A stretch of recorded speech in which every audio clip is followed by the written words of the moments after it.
شروع اللہ کے پاک اور بابرکت نام سے جو بڑا مہربان نہایت رحم کرنے والا ہے۔ نصیب ٹی وی کے دیکھنے والوں خوش آمدید۔ جب لائٹ بجھتی ہے تو جنات چکر لگانے آتے ہیں۔ اپنے سائے کو بار بار دیکھو تو وہ خود بخود ہلنے لگتا ہے۔ ایک آنکھ کھول کر سو جائیں تو دماغ تیز ہو جاتا ہے۔ رات کو گیلا کپڑا کمرے میں رکھو تو نیند جلدی آتی ہے۔ بستر کے ساتھ نمکین پانی بھر کر رکھو تو مچھر نہیں آتے۔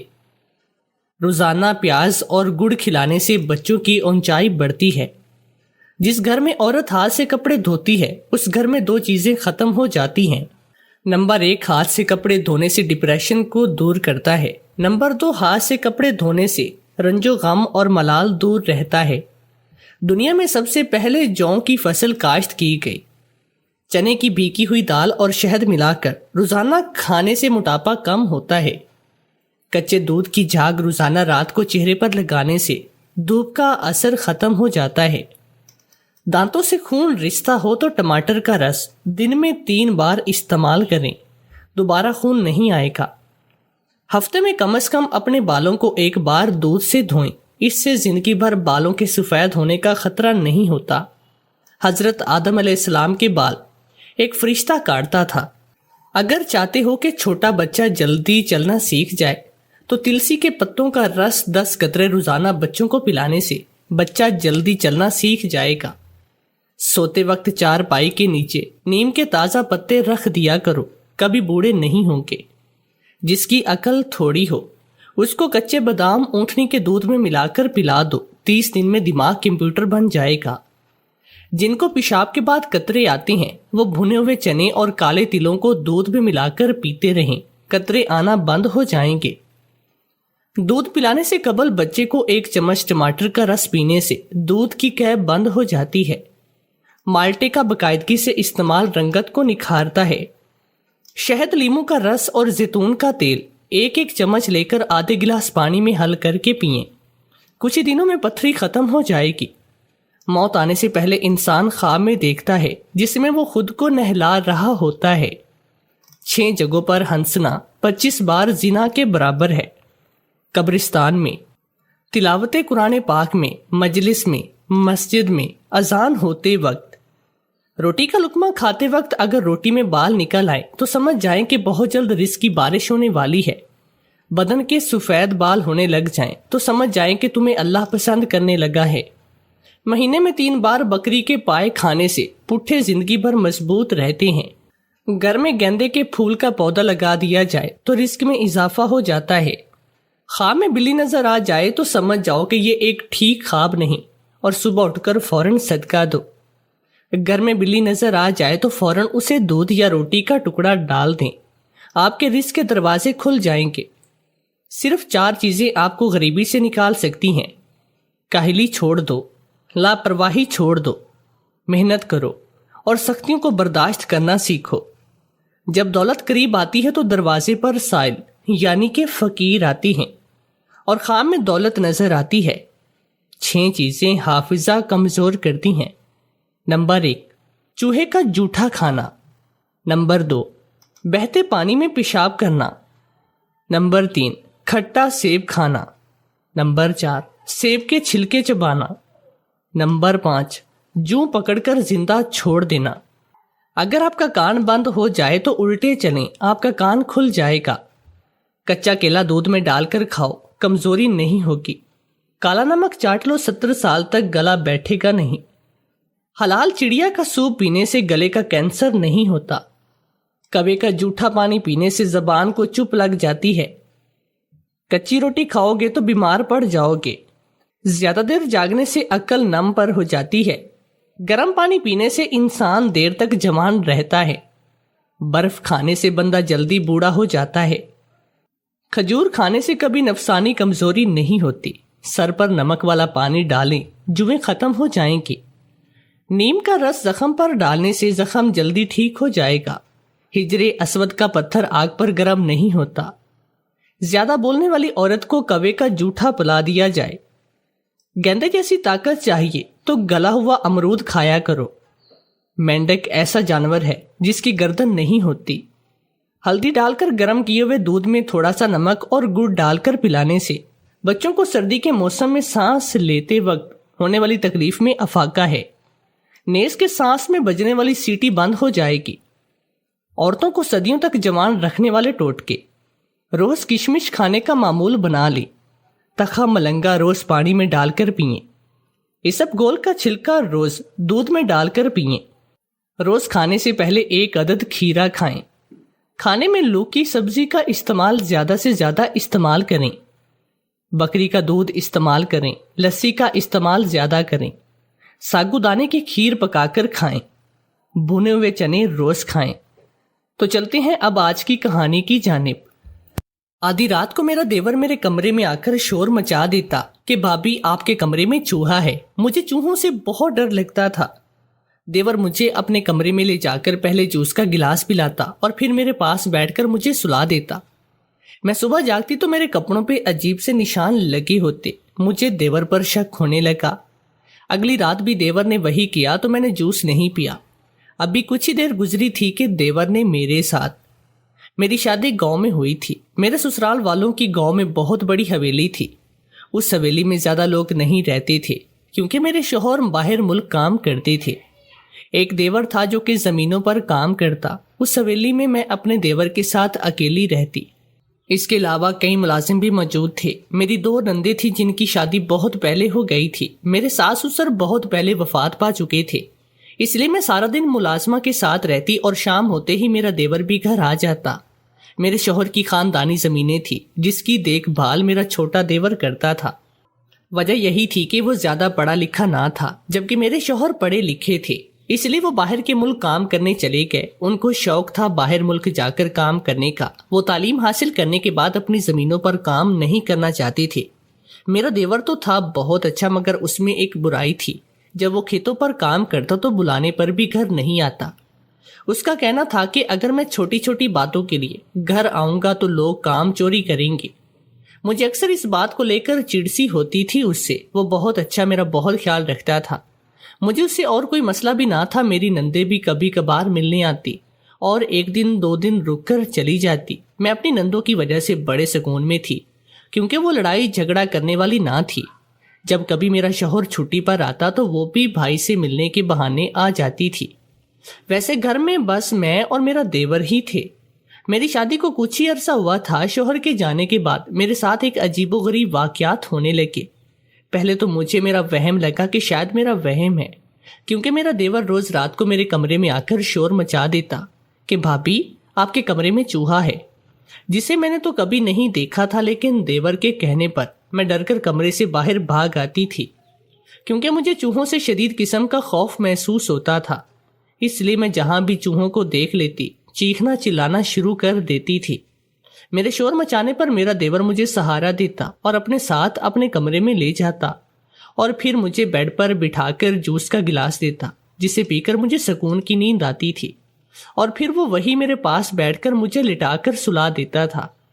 اس کا کہنا تھا کہ میں بالکل اس کی بہنوں جیسی ہوں۔ میں بھی اس کی بات کو سچ ہی سمجھتی تھی، لیکن حقیقت بہت ہی بھیانک تھی جو جلد میرے سامنے آنے والی تھی۔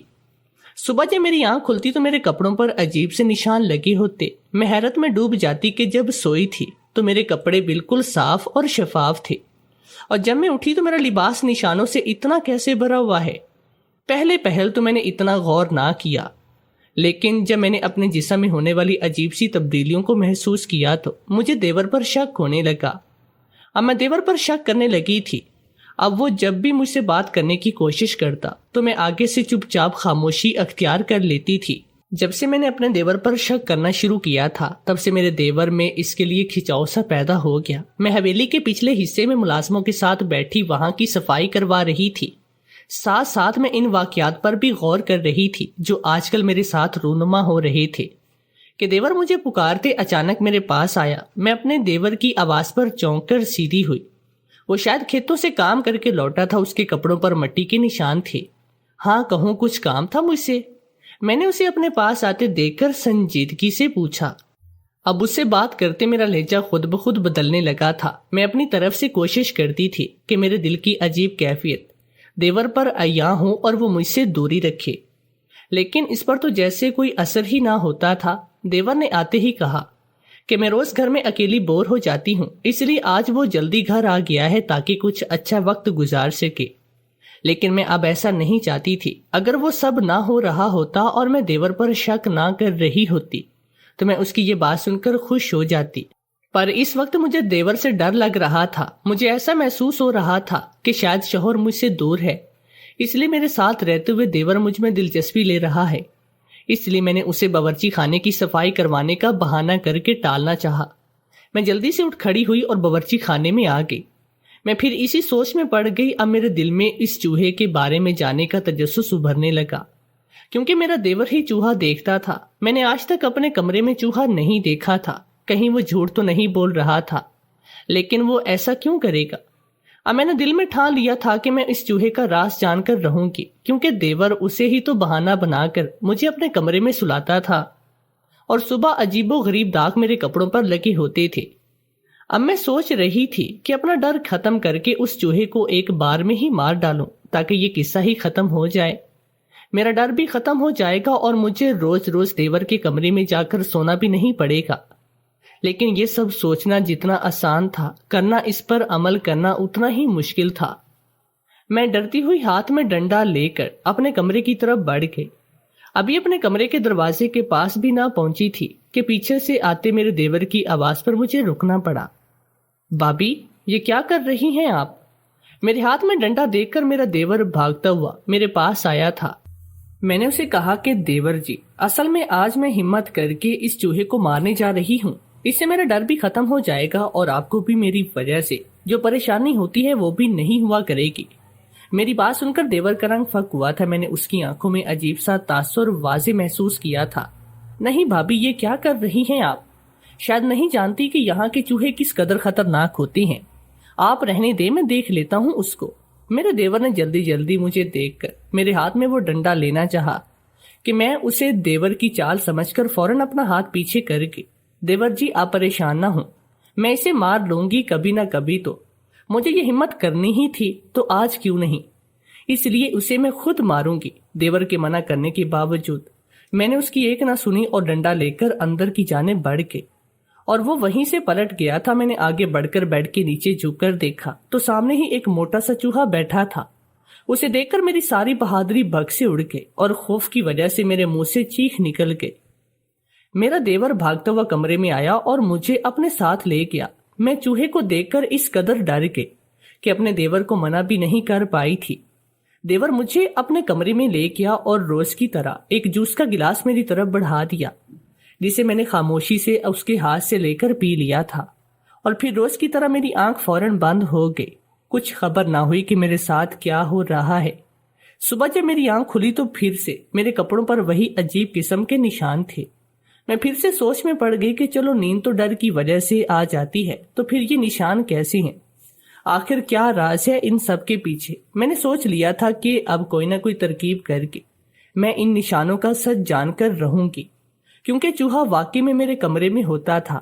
یہ رات کو مجھے پتا چل چکا تھا، کیونکہ میں نے اسے اپنی آنکھوں سے دیکھا تھا۔ دن کیسے گزر رہا تھا جب شام میں دیور مسکراتا ہوا آیا اور بولا، دیکھیں بھابی، میں آپ کے لیے یہ تازہ پھل اور سبزیاں لایا ہوں، ان کو کھا کر صحت بنائیں۔ یہ نہ ہو کہ کل کو جب میرا بھائی آئے تو آپ کو دے کر کہے کہ میں نے آپ کا خیال نہیں رکھا، اس لیے آپ کمزور ہوتی جا رہی ہیں۔ میرے پاس آتے ہوئے کہا تھا، اور ساتھ ہی میری فکر بھی ظاہر کی، تو میں اس کے قدر پیار اور محبت پر شرمندہ ہو گئی اور سوچنے لگی کہ یوں ہی اس پر شک کر رہی ہوں، شاید دیور میرے ساتھ کچھ غلط کرتا ہی نہ ہو، یہ سب محض میرا وہم ہی ہو۔ میں اسے دیکھ کر سوچ ہی رہی تھی۔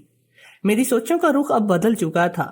اب مجھے اپنا دیور صحیح لگنے لگا تھا۔ وہ غلط ہوتا یا اس کے دل میں میرے لیے کوئی میل ہوتی تو وہ میری اتنی فکر نہ کرتا، بلکہ مجھ سے اکھڑا اکھڑا رہتا اور رات میں ویسے ہی وہ عجیب حرکتیں پوری کر لیتا تھا۔ لیکن شاید یہ سب میرے دماغ کا فطور تھا۔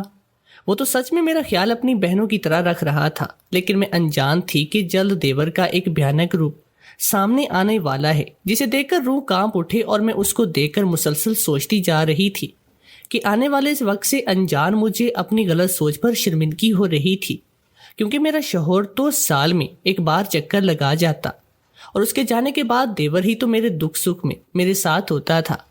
میں اپنی سوچوں میں کہیں نہ کہیں دور نکل چکی تھی۔ بھابھی کیا بات ہے، آپ اتنی خاموش کیوں ہیں؟ کوئی بات ہے تو مجھے بتائیں، کیا پتا میں آپ کا مسئلہ حل کر سکوں۔ مجھے گہری سوچ میں ڈوبا دیکھ کر میرے دیور نے مجھے پکارا تھا۔ نہیں نہیں، ایسی تو کوئی بات نہیں، تم پریشان نہ ہو، بس ایسے ہی مجھے عادت ہے بیٹھے بیٹھے سوچتے رہنے کی۔ تم نے پھل واقعی میں بہت اچھے لائے ہیں، شکریہ ان کے لیے، میں نے دیور کی طرف دیکھ کر کہا تھا، جس پر وہ خوش ہوتا اٹھ کر باہر نکل گیا۔ میں اپنے کمرے میں آ کر لیٹ گئی۔ میرا ارادہ آرام کرنے کا تھا۔ کل میرے شوہر نے آنا تھا، اس لیے میں اپنی نیند پوری کرنا چاہتی تھی، کیونکہ وہ جب بھی آتا مجھے گاؤں میں گھمانے لے جاتا اور ڈھیر ساری شاپنگ کرواتا، جس کی وجہ سے میں بہت تھک جاتی تھی۔ اگلے روز میرے شوہر 1 مہینے کی چھٹی پر رہنے آ گئے۔ میں ان کے آنے کے بعد چوہے والی پریشانی سے آزاد ہو گئی۔ وہ میرا بہت زیادہ خیال رکھتا، لیکن عجیب بات یہ تھی کہ میرے شوہر کے آتے ہی لوگوں نے میرے اور دیور کے کردار کے بارے میں غلط باتیں کرنا شروع کی، جن کو سن کر میں بہت حیران ہوئی تھی کہ جب میرے شوہر یہاں نہ تھے تو کسی نے بھی آ کر حال تک نہیں پوچھا، اور اب ان کے آتے ہی سب نے مجھ پر الزام لگانا شروع کر دیے تھے۔ یہ سب باتیں مجھے شوہر نے بتائی تھی کہ گاؤں میں میرے کردار پر باتیں ہو رہی ہیں۔ سب سن کر مجھے شدید دکھ ہو رہا تھا، کیونکہ میرا رب جانتا تھا تو میں اپنے دیور کو بھائی ہی سمجھتی تھی۔ گاؤں کے لوگ تو جاہل ہیں، اصل میں انہوں نے تعلیم حاصل نہیں کی، اور ایک لڑکے اور لڑکی کو اکیلے ساتھ رہتے ہوئے یہ لوگ آج بھی اپنی سوچ کے مطابق وہی سب سوچتے ہیں جو پہلے لوگ سوچتے آئے تھے۔ میرا بھائی تمہیں بہن مانتا ہے جبکہ تم اسے بھائی مانتی ہو، تو ہمیں لوگوں کی باتوں سے کیا لینا؟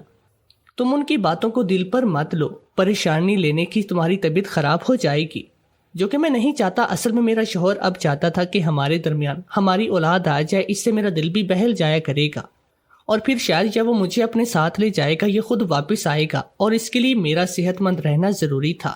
لیکن وہ نہیں جانتا تھا کہ اس کی پیٹھ کے پیچھے کیا ہوتا رہا ہے، جسے میں چاہ کر بھی سوچنا نہیں چاہ رہی تھی۔ تو میری سوچوں کا رخ دیور کی عجیب حرکتوں پر چلا جاتا۔ آج ان کو گھر آئے کافی دن ہو گئے۔ کسی عورت نے ان سے میرے بارے میں غلط بات کی، جس کی وجہ سے ان کا یہ رویہ کچھ اکھڑا سا تھا۔ میں نے ان کو پیار سے بیٹھ کر سمجھایا تھا کہ آپ پریشان نہ ہوں، لوگ ایسے ہی کہہ رہی ہیں۔ ابھی کچھ دن پہلے آپ مجھے سمجھا رہے تھے، اور اب آپ خود پریشان ہیں۔ آپ کے جانے کے بعد گھر کا سمجھدار مرد آپ کا چھوٹا بھائی ہی تو ہے، اور وہ میرا خیال بالکل اپنی بہنوں کی طرح رکھتا ہے۔ میں نے تو شوہر کے دل سے وہم نکالنے کے لیے کہا تھا، لیکن یہ معاملہ ہی الٹ ہو گیا تھا۔ مجھ سے زیادہ تم اس گاؤں کے لوگوں کو نہیں جانتی، اس لیے کچھ دیر خاموشی رہو۔ میں شک نہیں کر رہا، لیکن رہی بات میرے بھائی کی، تو اسے میں تم سے زیادہ جانتا ہوں۔ تم اس کی اتنی طرفداری مت کرو، وہ اتنا اچھا بھی نہیں جتنا تم اسے سمجھ رہی ہو۔ میرے شوہر نے مجھے اپنے دیور کے حق میں بولتے دیکھ کر سنجیدگی اور آہستگی سے کہا، تو میں نے حیرت سے اپنے شوہر کی طرف دیکھا تھا۔ کیا ان کو بھی اپنے بھائی پر شک تھا؟ مگر کیوں؟ میرے دماغ میں یہ بات گھر کر گئی۔ اگر میرے شوہر کو اس پر بھروسہ نہیں تھا تو مجھے بھی اس سے احتیاط رکھنی چاہیے تھی۔ میں نے تو شوہر کو وہ چوہے والی بات بھی نہیں بتائی، اور اب ان کا ایسا رویہ دیکھ کر میں ان کو سچ بتا دیتی تو شاید غصے میں وہ مجھے طلاق دے دیتے۔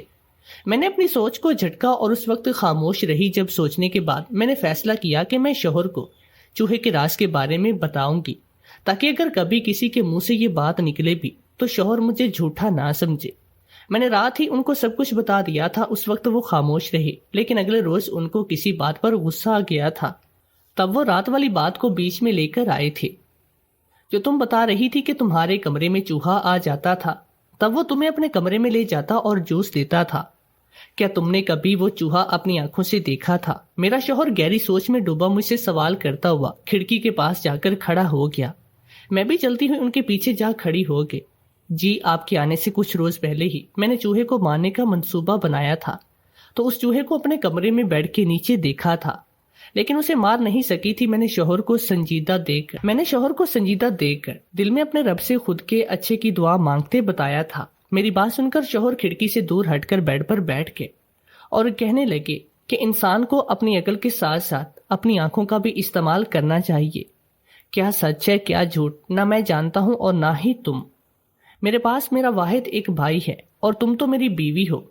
میں دونوں کو خود سے دور نہیں کر سکتا ہوں۔ شاید میں عارضی طور پر گاؤں والوں کی باتوں میں آ کر ایسا کہہ رہا ہوں، لیکن اب تم آگے سے خیال رکھنا، مجھے تم پر بھروسہ ہے، اور اپنے بھائی پر بھی تم خود کوشش کرو کہ چوہے کا ڈر اپنے دماغ سے نکال دو، تاکہ یہ سب دوبارہ ہونے کی نوبت بھی نہ آئے۔ میرے شوہر نے مجھے بڑے پیار سے سمجھایا تھا، جبکہ میں ایک ہی نقطے پر سوچ رہی تھی کہ جب میں صبح اٹھتی تھی تو میرے کپڑوں پر نشان کیسے آتے تھے۔ آخر میرا دیور رات میں مجھے جوس پلا کر میرے ساتھ کیا کرتا تھا؟ میرا دماغ الجھن کا شکار تھا۔ میں چاہ کر بھی اس راز سے پردہ نہیں اٹھا پائی تھی۔ حالانکہ میں نے کوشش پوری کی تھی، مجھے اپنی ناکامی کا دکھ بھی تھا کہ میں یہ راز جانے میں ناکام رہی تھی۔ اگلے کچھ روز بعد میرے شوہر واپس شہر چلے گئے، مگر جانے سے پہلے مجھے ہوشیار کر کے گئے تھے۔ مجھے ایک طرف سے خوشی بھی تھی کہ میرا شوہر میرے ساتھ تھا۔ لوگوں نے جیسی مرضی باتیں کی، مگر انہوں نے مجھ پر پورا اعتبار کیا تھا۔ ان کے جانے کے بعد اب میرے پاس ڈھیر سارا وقت تھا یہ سوچنے کے لیے کہ آگے مجھے کیا کرنا ہے۔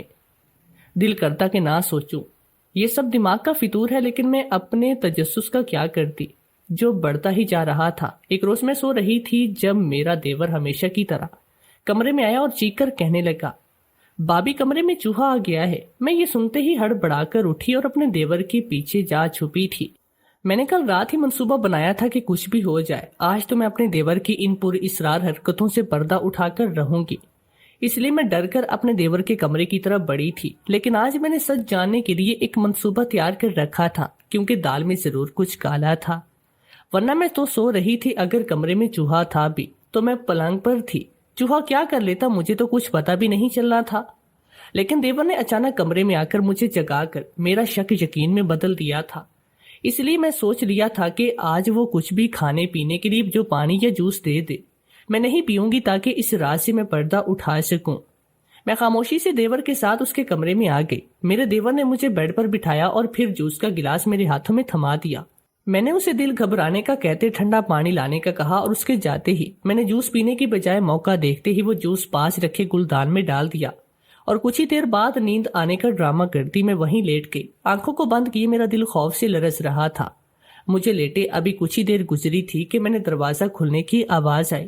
اس آواز پر میرا پورا وجود آنے والے کی ایک ایک حرکت کو محسوس کر رہا تھا۔ آنے والے شاید ایک لڑکی تھی۔ اس نے آتے ہی میرے ہاتھوں کو رسی سے مضبوطی کے ساتھ باندھ دیا۔ میں نے ذرا سی بالکل ہلکی سی آنکھ کھول کر دیکھنے کی کوشش کی۔ اس کے بعد ان دونوں نے جو کچھ میرے ساتھ کیا، اس دوران ان کی باتیں خاموشی سے آنکھیں بند کر کے سنتے میرے پیروں تلے سے زمین نکل چکی تھی کہ کوئی اتنا بھی کیسے گر سکتا ہے۔ دراصل میرا دیور مجھ پر کالا جادو کروا رہا تھا تاکہ میں کبھی ماں نہ بن سکوں، کیونکہ اگر میری اولاد ہو جاتی تو جائیداد کا کم حصہ دیور کے حصے میں آ جاتا۔ یہ سب باتیں میں نے اپنے کانوں سے سنی تھی۔ شوہر کے آنے کے بعد گاؤں والوں میں وہ باتیں پھیلانے والا بھی میرا دیور ہی تھا، تاکہ میرا شوہر غصے میں مجھے طلاق دے کر ہمیشہ کے لیے باہر کے ملک چلا جائے اور وہ اس لڑکی سے شادی کر لے جس کے ساتھ مل کر وہ روز مجھ پر جادو کا عمل کرتا تھا۔ اس کی باتوں سے ہی مجھے علم ہوا تھا کہ اسے آتا لگ گیا تھا کہ میں اس پر شک کر رہی ہوں، اس لیے اس نے میرے کمرے میں سچ کا چوہا چھوڑ دیا تھا، جس سے میں نے دیور پر شک کرنا چھوڑ دیا، اور بدنامی کے ڈر سے یقیناً یہ بات میں نے اپنے شوہر کو بھی نہیں بتائی ہوگی۔ لیکن میں تو اپنے شوہر کو سب سچ بتا چکی تھی۔ میں نے ان کی باتیں سنتے دل میں شکر کیا تھا کہ صحیح وقت رہتے ہی شوہر کو سب بتا دیا۔ ان کی باتیں میں خاموشی سے سن لیتی تھی۔ اس وقت جلد بازی کر کے میں سب کچھ خراب نہیں کرنا چاہتی تھی، اس لیے وہ جو کرنا چاہتے تھے ان کو کرنے دیا۔ یہ سب کافی مشکل تھا، لیکن مجھے کرنا پڑا۔ بہت مشکل سے وہ وقت گزرا تھا۔ وہ دونوں جب کمرے سے باہر گئے تو میں آنکھیں کھولی تھی۔ کمرے میں ہر طرف عجیب سی بو پھیلی تھی۔ آنکھیں کھولنے پر آنکھوں میں مرچی لگ رہی تھی۔ میرے ہاتھ کھول دیے گئے۔ میں نے ایک نظر باہر جھانکا تو کوئی بھی نہیں تھا۔ شاید دیور اس لڑکی کو گھر چھوڑنے گیا تھا۔ میں جلدی سے جا کر اپنا منہ ہاتھ دھویا اور وہیں پر دوبارہ لیٹ گئی۔ صبح ہوئی تو جلدی سے کمرے میں آ گئی تاکہ دیور کو ذرا بھی شک نہ ہو۔ میں اس گھر میں نوکروں کے ہوتے ہوئے بھی اکیلی تھی، وہ سب ملازم تھے۔ اگر دیور کو بھنک بھی پڑ جاتی کہ میں اس کے سائز سے واقف ہوں تو نہ جانے میرا کیا انجام ہوتا، یہ سوچتے میری روح کانپ اٹھی تھی۔ میں خوف کی وجہ سے پھوٹ پھوٹ کر رو دی۔ میں نے روتے ہوئے اپنے شوہر کو جلدی آنے کا کہا تو وہ پریشان ہو گیا اور اگلی صبح ہی گھر آیا تھا۔ میرے شوہر کے آنے سے مجھ میں ہمت آ گئی اور کچھ سہارا ملا۔ میں نے اپنے شوہر کے آتے ہی اس کو سب کچھ سچ بتا دیا کہ ان کا بھائی کیا کرتا پھر رہا تھا صرف زمین اور جائیداد کے لیے، وہ کس حد تک پاگل گر چکا ہے۔ میری ساری باتیں سننے کے بعد شوہر خاموش رہا اور اچانک اٹھ کر باہر چلا گیا۔ اس کے بعد اس نے پتہ نہیں کیا کیا کہ 2 دن بعد ہی ایک روز میں کمرے میں بیٹھی اپنے شوہر کی چپ کے بارے میں سوچ رہی تھی۔ اچانک دیور کی غصے بھری آواز سن کر میں کمرے سے باہر آ گئی۔ تب پتہ چلا کہ میرے شوہر نے اپنے بھائی کو اس کے حصے کی جائیداد دے دی اور اب یہ گھر بھی اسے رکھنے کو کہا ہے کیونکہ وہ مجھے لے کر شہر شفٹ ہو رہا ہے۔ دیور اسے پیار سے منا رہا تھا۔ جب وہ نہ مانا تو غصہ کرنے لگا، اپنی بیوی کے پیچھے لگ کر اپنے بھائی کو چھوڑ رہی ہو۔ میرے شوہر نے آگے سے صبر سے کام لیا اور اسے کچھ بھی نہ کہا اور میرا ہاتھ پکڑ کر مجھے اندر لے آئے اور سامان پیک کرنے کو کہا۔ جب میں نے خاموشی کی وجہ پوچھی تو انہوں نے کہا کہ میرے ساتھ یہاں سے شہر شفٹ ہو جاؤ گی تو سب بتاؤں گا۔ اسی وقت ہم اپنا سامان لے کر شہر آ گئے۔ یہاں شوہر کے کسی دوست کے گھر رکے تھے۔ تب رات میں شوہر نے بتایا کہ وہ یہاں گھر خریدنے والا ہے اور اسی دوست کے ساتھ مل کر بزنس کرے گا۔ جب میں دیور کے بارے میں پوچھا تو اس نے کہا کہ اس کے سامنے اگر میں تمہارا چوہے والا ذکر کر کے ساری بات اس کے کمرے میں گھسانے کا ذکر کرتا تو وہ تم پر اور کیچڑ اچھالتا، سب لوگ اسے صحیح اور تمہیں غلیظ سمجھتے۔ اس لیے میں خاموشی سے تمہیں آج ہی وہاں سے لے کر آیا ہوں، کیونکہ دولت کی جو پٹی میری بھائی کی آنکھوں پر بندھی مجھے نظر آئی تھی وہ ضرور کچھ غلط کر دیتا، اس لیے میں نے اس کے سامنے کچھ بھی ظاہر نہیں کیا، نہ ہی اسے ہونا صحیح پتہ بتا کر آیا ہوں۔ شوہر کی بات بالکل صحیح تھی، اس نے سمجھداری سے کام لیا تھا۔ کالے جادو کے لیے میرے شوہر نے مولوی صاحب سے رجوع کیا تھا۔ انہوں نے جو عمل بتایا تھا وہ بہت ہی مشکل تھا۔ میں اس سخت عمل کے دوران بہت بار بیمار ہوئی۔ وہ عمل میرے شوہر کرتے تھے۔ مجھے 5 وقت کی نماز پڑھنے اور سورۃ البقرہ کی تلاوت کرنے کو کہا گیا۔ بالآخر کچھ ہی عرصے کے بعد میں صحیح ہو چکی تھی۔ مجھ پر سے جادو کا اثر ٹوٹ چکا تھا۔ تبھی ہمیں پتا چلا کہ میرا دیور جس لڑکی کے پیچھے لگا ہوا تھا، اس نے میرے دیور کے پاس جو بھی زمین اور جائیداد تھی وہ سب اپنے نام لکھوا کر میرے دیور کو زہر دے کر مار دیا۔ یہ خبر ملتے ہی میں اور میرا شوہر گاؤں پہنچے تو لوگوں نے سارا واقعہ ہمیں سنا دیا۔ میں چپ چاپ بیٹھی لوگوں کی عجیب و غریب باتیں سن رہی تھی۔ میں نے کسی کی بھی بات کا کوئی جواب نہیں دیا۔ مجھے وہ دن یاد آئے تھے جب اس نے زمین اور جائیداد کے لیے مجھے پورے گاؤں میں بدنام کیا تھا۔ میں اس پر بھی صبر کا گھونٹ پی گئی۔ میرے دیور کی تدفین کے بعد ہم شہر واپس آ گئے۔ شہر آنے کے بعد میرے شوہر چپ چاپ رہنے لگے۔ میں جانتی تھی جیسا بھی تھا وہ میرے شوہر کا بھائی تھا۔ ان کو افسوس تھا کہ ان کا بھائی نصیحت حاصل کیے بغیر کسی اور کے کھودے ہوئے گڑھے میں گر گیا تھا۔ اس کا انجام بے شک برا ہوا تھا، لیکن لوگوں کی نظروں میں وہ معصوم بن کر اس دنیا سے گیا تھا۔ اس کا پردہ رہ گیا تھا۔ ہم نے کسی کو بھی کچھ نہیں بتایا کیونکہ اس سے کچھ فائدہ تو ہونے والا نہیں تھا۔ الٹا وہ لوگ مرحوم دیور پر باتیں بناتے تو ہمیں ہی گناہ ملتا تھا۔ جب ہم پہلے چپ تھے تو ہم نے اس وقت بھی چپ رہنا ہی مناسب سمجھا۔ جب اس لڑکی پر کیس کروایا تھا اس نے کہا کہ یہ نشہ کرتا ہے، اس نے مجھ سے خفیہ نکاح کر کے رکھا تھا۔ اس روز وہ اسے شک کی وجہ سے دھمکی دے رہا تھا کہ جائیداد واپس لے کر وہ اسے طلاق دے گا، اس لیے اس نے اسے ہی ختم کر دیا۔ وہ لڑکی بھائی کو پاگل ہی معلوم ہوتی تھی۔ وہ اب جیل میں ہے۔